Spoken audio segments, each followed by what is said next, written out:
अस्सलाम वालेकुम। माड़ा नां है ज़बरीन अख्तर ते मैं बिहारी गाला रैह्नी आं, ठीक है।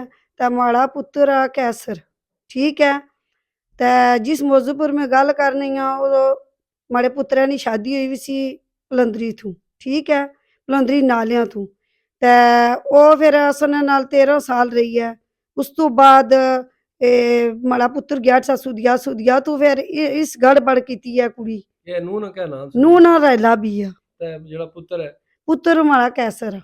कैसर है जी। रैला भी पैह्ले तुसां नाल रैह्नी सी उस तो माड़ा नाल ही रैह्नी सी। ठीक ते है मैं करनी सां सरकारी नौकरी। जी मैं सरकारी नौकरी करनी सां ते मैं दिहाड़ी जानी ठी सां। माड़ा पुत्तर सुधिया गया ठी। मैं इन्ना आस्ते कमाई ते आनी सां ते ज़ाहिर है नौकरी करनी सी ते फिर अच्छी ते इन्ना की खिलौना पिलौना सा, ठीक है। फिर एह् पिच्छे जेह्ड़ा न एह् कल्ली होनी सी, माड़ी धी बी इक सी, ओह् बेचारी माड़े नाल जोनी सी, मिगी खड़नी आनी सी जेह्ड़ी, ठीक है। उत्थै एह् इस शुरू करी जंदी उत्थै गड़बड़। खालिद नामी लड़का आ, ठीक है, जिसने नाल इसने ओह् बटरूई ना आ। बटरूई असां रैह्ने सी, असां पैह्ले बटरूई रेह्। उत्थै इसनी चाल चलन जेह्ड़ा तुसें जा असां तक्के पैह्ले असां कोनी पैह्ले इसी समझाया, तरीके नाल समझाया। असां धी ऐ साढ़ी, ठीक है, 13 साल साढ़े नाल रेही ऐ, मैं अपनियां धियां समझनी सां इसकी। फिर इसने सुनेआ, फिर बाहर इक मजहर नामी ना बंदा सा, ओह् बी सा नाल, ठीक है। इन्ना दों गड़बड़ करी साढ़ा घर पटेआ।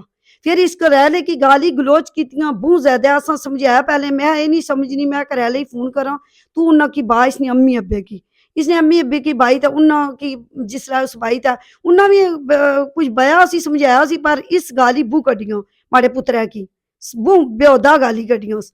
फिर इन्ना नी आपस च गल्ल होई, मी नहीं पता उस तलाक बाई नी बाई मिगी कोई पता नहीं। इत्थूं आई फिर इसने मऊ पी असां बुलाया ते ओह् आए इत्थै साढ़े घर। उन्नै असां नाल बेही गल्ल शल्ल कीती, राजीनामा कीता। असें कोई पता नहीं लगा जे इस तलाक होई नहीं होई। एह् गेई जी इत्थूं, उत्थै जी साढ़ा पर केस ठोकी छोड़ेआ। हाँ जी, हाँ मी तलाक होई गेई ऐ ते असें में खर्चे ना केस लाई छोड़ेआ उत्थै पलंदरी। ते असां की उत्थै घसीटेआ, असां बड़े रुले आं उत्थै पलंदरी बी। माड़ी धी सी, माड़ा पुत्तर निक्का बी कौन सा घर, बड़ा बी कौन सा घर, उत्थै अस बहुत रुले आं। उत्थै अस जाने, एह् बी जाने रेह्, में बी जानी रेही, माड़ी धी बी मिगी करनी रेही। ते अस उत्थै जिसलै फैसला आया ते फिर इसने की खर्चा जेह्ड़ा सा ओह् सारा उन्नै दित्ता। मंगेआ असां ते ओह् सारा असां दित्ता। हुन अज्ज तुसें क्या इशू है कि अस कुत्थै रैह्नी कुत्थै है हुन इस मैं इ'यै बनी आं ना, उत्थूं एह् नस्सी ते लगी आई। उसलै एह् फैसला आया सा कि एह् जिच्चर बच्चे कस्टडी बिच रेह्, नानी नाने नी ते तुसां खर्चा इसकी देने रेसो। असां खर्चा बी देने रेह् आं जिच्चर उत्थै रेही। मुड़ी एह् नस्सी ते इत्थै नसीम ने घर आई थी, डडियाल। नसीम कुण है? नसीम पता नहीं कुत्थै ना, उधर मस्जिद है कोई रहने दा, समानी नो। ते उसने घर रहनी पई गैर महरम आओ साड़ियां बच्चियां वास्ते। माड़ियां दो बच्चियां जवान हियां, माड़ियां पोतरियां। उसदा नां आ सिमाब ते दूई दा नां ऐ रिबाब, ठीक है। ते ओह् इक 15 सालां दी ऐ, बड़ी 15 सालां दी ऐ, निक्की 12 सालां दी ऐ, ठीक है। अस बड़ा बाही रेह् आं, सारेआं की बया ते कोई साढ़ा हल नहीं होना। कचैरियां बिच भी मिगी रोलेआ, कचैरियां च मैं दित्ती उत्थै एह् केह् नां आ शहादत, पर नहीं कोई असां ना उन्ना फैसला स्हेई कीता। पर थाने भी गए आं, दरखास्तां दित्तियां इस नसीम ने खिलाफ। नसीम जेह्ड़ा ऐ एह् मुखबर आ पुलिस आह्लेआं नाल, ठीक है। साढ़ी गल्ल नहीं मननी, उस नी गल्ल मननी जोनी। नसीम जेह्ड़ा है आपू बाग को ठेके पर गिंदे है, बाग उत्थै ठेके पर गिंदा, सेपरेट घर है जिस उस रखेआ या साप नहीं, उत्थे ही उसने पोतरे पोतरे रहने, उत्थे ही पुत्तर उसने रहने। ते ओह् अलग जेह्ड़े पुत्तर ने घर न नाल ही, उत्थे ही उ'नें अलग है।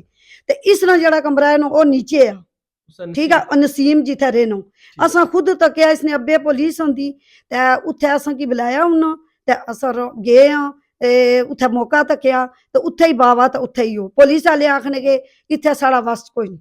ओह् गे उठी उद्धरै ने, पुलिस दी बलोच नहीं, ठीक है। ते इत्थै नहीं पुलिस ते असां बिल्कुल गल्ल सुननी कोई नहीं ना। जे असां जितनी बारी दरखास्तां दित्तियां साढ़ियां रिजैक्ट होई गेइयां।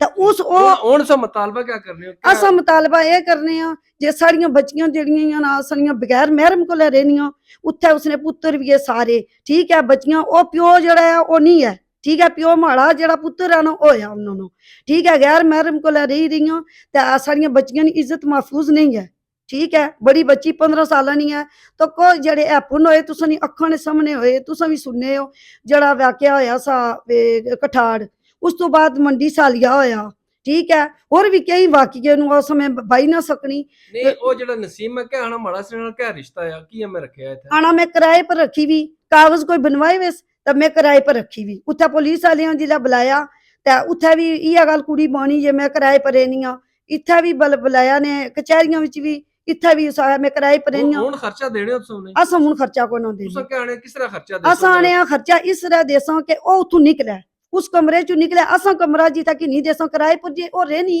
असां कमरा किराए पर किन देसां ना जे उत्थे रहना है उत्थे बच्चियां नी असां पूरी पूरी हिफाजत करसां उत्थे खर्चा देसां स्कूल आनसां छोड़सां असां दी गड्डी अपनी है ते असां एह गल चाहुंदे हां ठीक है जी बिल्कुल नाजरीन, असल मुद्दा भी खाला ने बयान कर दिया है कि एक गैर महरम शख्स के साथ वो जो रह रही है उसका उन दोनों का रहना अपनी जगह, मगर छोटी एक बच्ची जिसकी उम्र 13-14 साल है उससे छोटी एक बच्ची और एक उसका बेटा जो है वो इनका कहना है कि गलत हाथों में है, उनको कोई नुकसान हुआ, उनकी इज्जत पे कोई हर्फ आया तो कौन जिम्मेदार होगा।